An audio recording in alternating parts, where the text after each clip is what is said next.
Spending a calm winter night under an Arctic sky lit up by the northern lights is an often-cited bucket list experience. The remote region at the edge of the Arctic Circle is one of the best places in the world to spot the colorful phenomenon. The aurora borealis or northern lights occur when a magnetic solar wind slams into the Earth's magnetic field and causes atoms in the upper atmosphere to glow. The lights appear quite suddenly and the intensity varies. Sightings depend on a mix of luck and effort. Traveling away from city lights is most often necessary. That has led some drivers to take hazardous mountain roads. But many foreign visitors lack the experience and expertise to handle Iceland's wintry road conditions.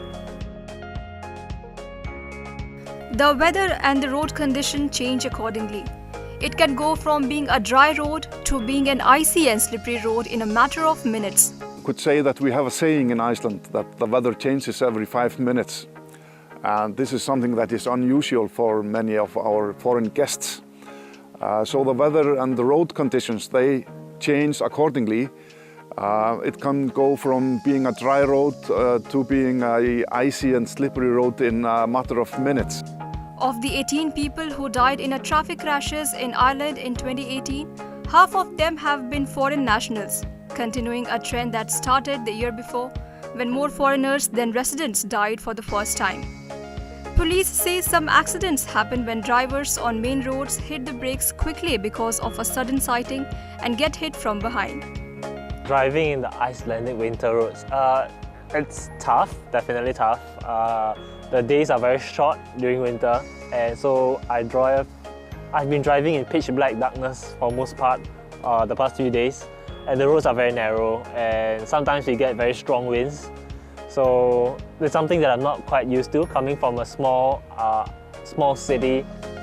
Iceland's infrastructure also lags behind the sustained boom in international tourism. The National Road Number 1, which runs for 1,337 kilometers as it connects coastal towns and villages on this volcanic island of 350,000 people, still has narrow lanes and many one-lane bridges.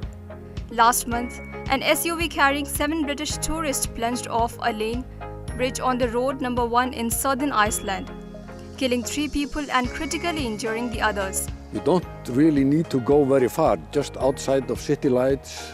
You don't need to go off-road very far. You just can stay off the road just for safety.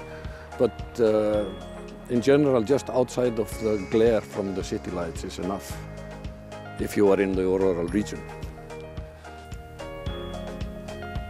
Over winter, tourists from warm countries who may never have driven in the snow and ice have shown to be more likely to get into an accident, according to the Icelandic Transport Authority. An ETV Bharat report.